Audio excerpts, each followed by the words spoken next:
వాల్మీకి ఆశ్రమం యొక్క ప్రాంగణానికి వచ్చినందుకు అందరికీ కృతజ్ఞతలు తెలుసుకుంటూ, ఈ శీతాకాల శిబిరం జస్ట్ 1 వీక్ మాత్రమే, ఒక సప్తాహం మాత్రమే. సో 1 వీక్లో మా గురుకుల యొక్క పరిచయం చేయడానికి కోసమని పెట్టిన శిబిరం ఇది. అసలు ఇక్కడ జీవితం ఎలా ఉంటుంది, పిల్లల యొక్క దినచర్య ఎలా ఉంటుంది, వాళ్ళు ఏ గురువులతోటైతే నేర్చుకుంటున్నారో, ఏ ఆచార్యులతోటైతే నేర్చుకుంటున్నారో వాళ్ళతో పరిచయం చేయటానికి కోసమని ప్రథమంగా ఈ శీతాకాల శిబిరం పెట్టాము. అయితే మేము వాళ్ళకి పరిచయం ఇద్దామన్న ఉద్దేశంతో పెడితే మాకు ఇక్కడికి వచ్చిన వాళ్ళు కొంతమంది వాళ్ళ పరిచయాలతో మాకు చాలా ఆనందం వేసింది. లైక్ ఫణీంద్ర గారు కానివ్వండి, ఇట్లా ఈ శిబిరం కోసం అని చెప్పని తెలుసుకొని ఆ బీవిరాజు గారు లాంటి వాళ్ళు చాలామంది వ్యక్తులు మధ్యలో వచ్చి మా గురుకులని సందర్శించి ఇటువంటి గురుకులాలు దేశం అంతా రావాలని చెప్పని అందరూ ఆశించిపోయారు, ఆశీస్సులు ఇచ్చి. అయితే మేము అసలు ఈ గురుకులం వాల్మీకి ఆశ్రమం అనే పేరు ఎందుకు పెట్టాము, అసలు ఈ గురుకుల వ్యవస్థ మళ్ళీ ఎందుకు పునరుద్ధరించాలని అనుకున్నాము అనే విషయం మేము ముందు తెలుసుకోవాలి ప్రతి ఒక్కళ్ళు కూడా. ఈ ఇంగ్లీష్ ఎడ్యుకేషన్ ఏ దేశమైనా కానీ ప్రపంచంలో అభివృద్ధి చెందిన ఏ దేశమైనా చూడండి, వాళ్ళ మాతృభాషలలో చదువు చెప్తున్నారు. వేరే మాతృభాషలలో చదువు చెప్పుకుంటున్న దేశాలు ఏవి కూడా ఇప్పటివరకు అభివృద్ధి చెందలేదు. చైనా కానివ్వండి, జపాన్ కానివ్వండి, కొరియా కానివ్వండి, జర్మనీ కానివ్వండి, ఫ్రాన్స్ కానివ్వండి, లేదంటే మొన్న 75 సంవత్సరాల క్రితం ఉద్భవించిన ఇజ్రాయెల్ కానివ్వండి. ప్రపంచంలో 100 పేటెంట్లు చేస్తే అందులో 50 పేటెంట్లు ఓన్లీ ఇజ్రాయెల్లో పేటెంట్లు నమోదవుతున్నాయి. అంటే వాళ్ళకి అసలు దేశమే లేని దేశంలో పిహెచ్డి కానీ ఎంత లెవెల్కైనా కానీ వాళ్ళు మాతృభాషలోనే చదువుకుంటారు. అంటే ఇంగ్లీషు చదువుకుంటేనే మనం అభివృద్ధి చెందుతామనే ఒక హీనమైన భావం మన దేశంలో కల్పించబడింది. మరి ఇంగ్లీషు రానిటువంటి ఎన్ని దేశాలు ఎలా అభివృద్ధి చెందుతున్నాయి? ప్రపంచం మొత్తానికి ఒకప్పుడు జ్ఞానం ఇచ్చిన మన గ్రంథాలు, మన శాస్త్రాలు అన్నీ కూడా సంస్కృతంలో ఉన్నప్పుడు విదేశాల్లో సంస్కృతంలో పరిశోధన చేస్తూ, నేను అమెరికాలో ఉన్నప్పుడు రీసెర్చ్ ఇండియాలో జరగట్లేదు, అన్ని విదేశాల్లో, జర్మనీలో జరుగుతున్నాయి, ఫ్రాన్స్లో జరుగుతున్నాయి, నార్వేలో జరుగుతున్నాయి, స్వీడన్లో జరుగుతున్నాయి. ప్రతి చిన్న కంట్రీలో, అభివృద్ధి చెందిన కంట్రీలు అన్నింటిలో సంస్కృతంలో పరిశోధన జరుగుతున్నాయి. మన దేశంలో ఎందుకు జరగట్లేదు అని ఒక ఆవేదన చెందు. మన దేశంలో చిన్నప్పటి నుంచి మళ్ళీ మాతృభాషలాగా మన సంస్కృతంని మళ్ళీ పిల్లలకి నేర్పిస్తే తప్పితే మళ్ళీ మన దేశం మళ్ళీ విశ్వగురు అవ్వాలంటే ఈ కొత్త జనరేషన్ మాత్రమే మళ్ళీ మన విశ్వగురుగా తీర్చిదిద్దే అవకాశం ఉంటుందని చెప్పి చిన్న పిల్లలకే సంస్కృతం స్టార్ట్ చేయాలని ఉద్దేశంతో సంస్కృతంతో పాటు ఒక చిన్న ప్రాబ్లం వస్తుంది. వేరే చోట ఏ గురుకులాలైనా కానీ సైన్స్ మ్యాథ్స్ సంస్కృతంతో కంబైన్ చేయట్లా. ఇప్పుడు సంస్కృత యూనివర్సిటీస్ ఉన్నాయి, అక్కడ మ్యాథ్స్ సైన్స్ చెప్పరు, మ్యాథ్స్ సైన్స్ నేర్పించే దగ్గర సంస్కృతం చెప్పరు. ఇలా డివైడ్ చేసేసారు. అంటే యూనివర్సిటీల్లో లెవెల్లోనే డివైడ్ అయిపోయింది. అసలు మ్యాథ్స్ సైన్స్ విజ్ఞానం మొత్తం, గణితం మొత్తం, కళన గణితం అంటే క్యాలిక్యులస్, త్రికోణమితి అంటే ట్రిగ్నామెట్రీ, బీజగణితం అంటే అల్జిబ్రా, ఇట్లా అన్ని ప్రతి శాస్త్రం యొక్క మూల మన గ్రంథాల్లో ఉన్నప్పుడు, మన గ్రంథాలని సంస్కృతంలో ఉన్నప్పుడు సంస్కృత భాష ముందు నేర్పించి తర్వాత శాస్త్రాలు కూడా మన సంస్కృతంలో నేర్చుకునేంత క్షమత వస్తే సైంటిస్టులు మన దేశంలో పుడతారు. విదేశాలలో సంస్కృతంలో చేసిన ఒక్క సూత్రాన్ని విడదీస్తే వాళ్ళకి నోబెల్ ప్రైజ్లు వచ్చే పరిస్థితి ఈ రోజున. కాబట్టి చిన్న పిల్లల నుంచి సంస్కృతంలో వాళ్ళకి నేర్పిస్తూ లేటెస్ట్ ఈ మధ్య కాలంలో వచ్చిన టెక్నాలజీని మనం ఎంబ్రేస్ చేస్తూ, అంటే పిల్లలకి రోబాటిక్స్, డ్రోన్స్, తర్వాత డ్రోన్ మ్యానుఫ్యాక్చరింగ్, మేము పిల్లలకి డ్రోన్స్ అసెంబ్లింగ్ కూడా నేర్పిస్తాం, రిమోట్ కార్స్ అసెంబ్లింగ్, తర్వాత పిల్లలకి digital marketing, social media digital marketing, web development, video editing, ఇట్లా ప్రతి ఒక్క స్కిల్.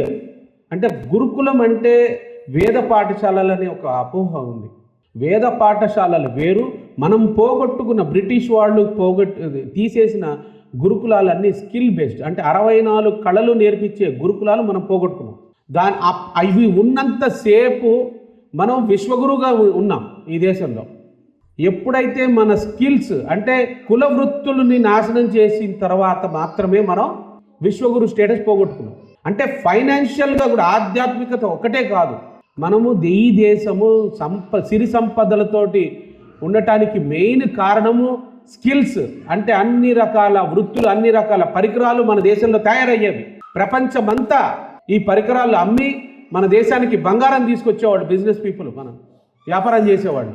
ఆ బంగారం, ఇంత బంగారం విదేశాల నుంచి వచ్చింది ఒకప్పుడు. అంతా మన దుండగులు దాగా వచ్చిన ఆక్రాంతలు దోచుకొని వెళ్ళిపోయారు.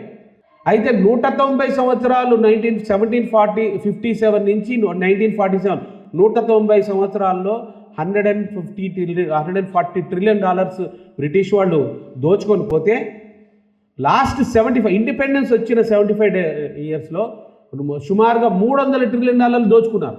అంటే ఈ దోచుకోవడం అనేది ఇండిపెండెన్స్ వచ్చిన తర్వాత ఇంకా పెరిగిపోయింది.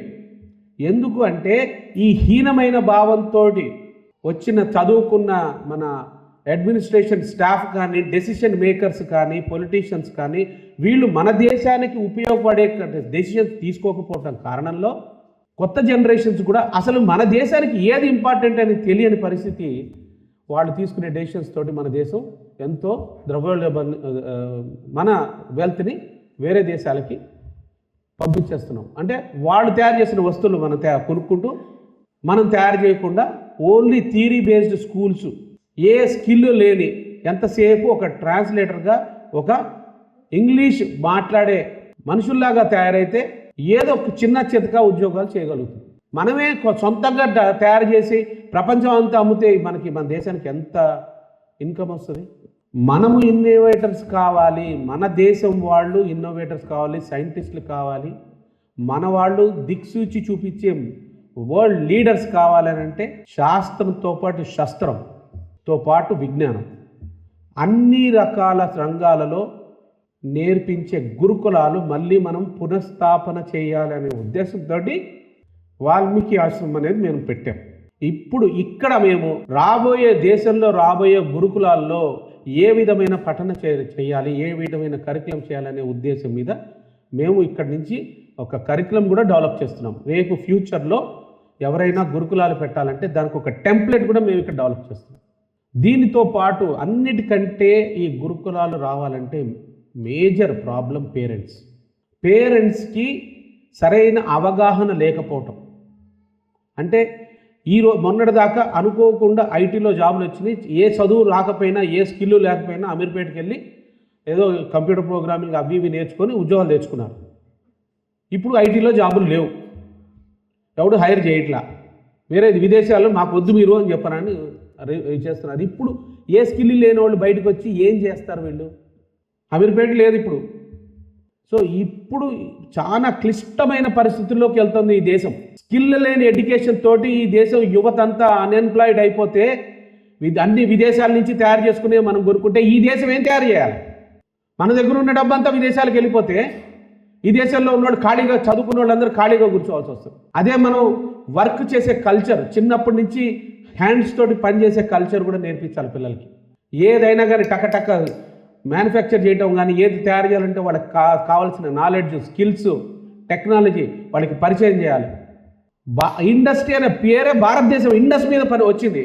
ఇండస్ట్రీ మన భారతదేశంలో తయారు చేసే మ్యానుఫ్యాక్చరింగ్ టెక్నాలజీ మొత్తం విదేశాలకి, ఇండస్ట్రీ వెస్ట్కి వెళ్ళిపోయింది. అంటే మన భారతదేశంలో తయారు చేసే ఫ్యాక్టరీస్ అన్ని వాళ్ళ దగ్గరికి వెళ్ళిపోయినాయి అని లెక్క. ఇండస్ట్రీ అనే పదవే ఇండస్ మీద వచ్చింది. అటువంటిది మన ఇండస్ట్రీని మనం ఎట్లా కాపాడుకోవాలి? కొత్త జనరేషన్ తయారు చేయవలసిందే. ఇప్పుడు ప్రధానమంత్రి మొన్న శిలాన్యాసం మళ్ళీ చేసిన తర్వాత రామాలయాన్ని మళ్ళీ జెండా ఎగరేసినప్పుడు 10-15 రోజుల క్రితం, నెల రోజులైందా, సుమారుగా నెల రోజులైంది, నెల రోజుల క్రితం నెక్స్ట్ 10 yearsలో ఈ భారతదేశాన్ని డీకాలనైజ్ చేయాలని చెప్పని ఒక టార్గెట్ పెట్టారు. ఆ డీకాలనైజింగ్ ఇండియన్ మైండ్ అనేది మా వాల్మీకి ఆశ్రమం యొక్క ధ్యేయం కూడా మా వెబ్సైట్లో కూడా మీరు చూడొచ్చు. డీకాలనైజింగ్ ఇండియన్ మైండ్ అనేది మా ట్యాగ్ లైన్. మేము ఆ ప్రధానమంత్రి గారు పెట్టిన సంకల్పానికి కంకణం కట్టుకొని పనిచేస్తున్నాం.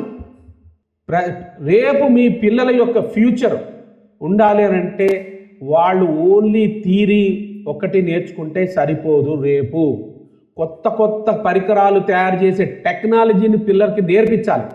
వీళ్ళు ఏ సమస్య ఉన్న సమాజంలో దానికి ఒక టెక్నాలజీ తోటి ఒక సమాధానం ఇచ్చే ఒక పరికరాలను తయారు చేసే రావాలంటే దానికి వాళ్ళకి ఎలక్ట్రానిక్స్ రావాలి, ఎలక్ట్రిసిటీ రావాలి, కంప్యూటర్స్ రావాలి, మెకానికల్ ఇంజనీరింగ్ రావాలి, అన్ని రకాల మెటల్ వర్కింగ్ రావాలి, కార్పెంటరీ కానీ అన్ని రకాలను నేర్చుకుంటే తప్పితే రేపు ఇప్పుడున్న ఆధునిక సమాజంలో ఒక్కొక్క చిన్న స్కిల్ నేర్చుకుంటే సరిపోదు.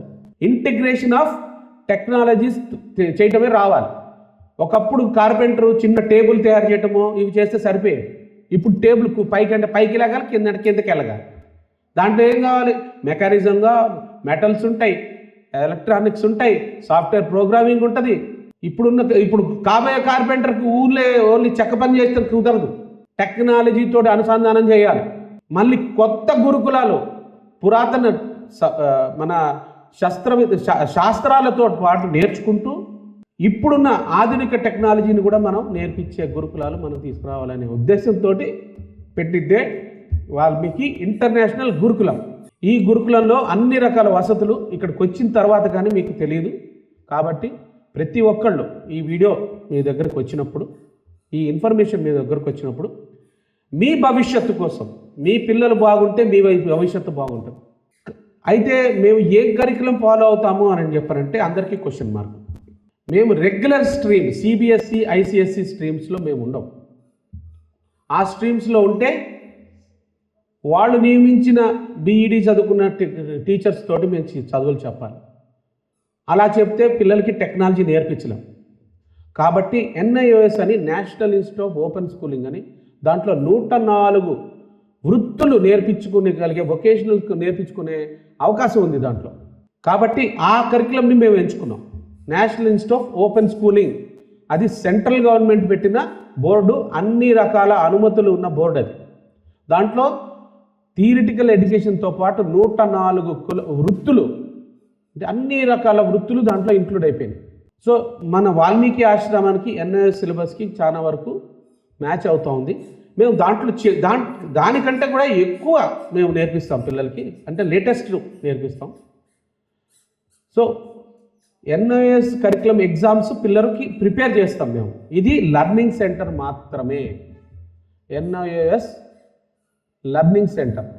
ఆ ఎగ్జామ్స్ రాయటానికి పిల్లలకి నేర్పించే కోచింగ్ సెంటర్ టైప్ మాది. మేము వాళ్ళ స్ట్రీమ్లో ఓపెన్ స్కూలింగ్ స్ట్రీమ్ కోచింగ్ సెంటర్కి మాకేం నిబంధనలు ఉండవు. పిల్లలకి ఎటువంటి టెక్నాలజీ ఎక్స్పర్ట్స్నైనా కానీ తీసుకొచ్చి నేర్పించే అవకాశం మాకు దొరుకుతుంది. మామూలు స్కూళ్ళల్లో ఎక్స్పర్ట్స్ తోటి చెప్పించడానికి లేదు, వాళ్ళు బీఈడి ఉన్నోడితోటే చెప్పించాలి. ఆ బీఈడి వచ్చిన వాళ్ళకి ఏం రాదు.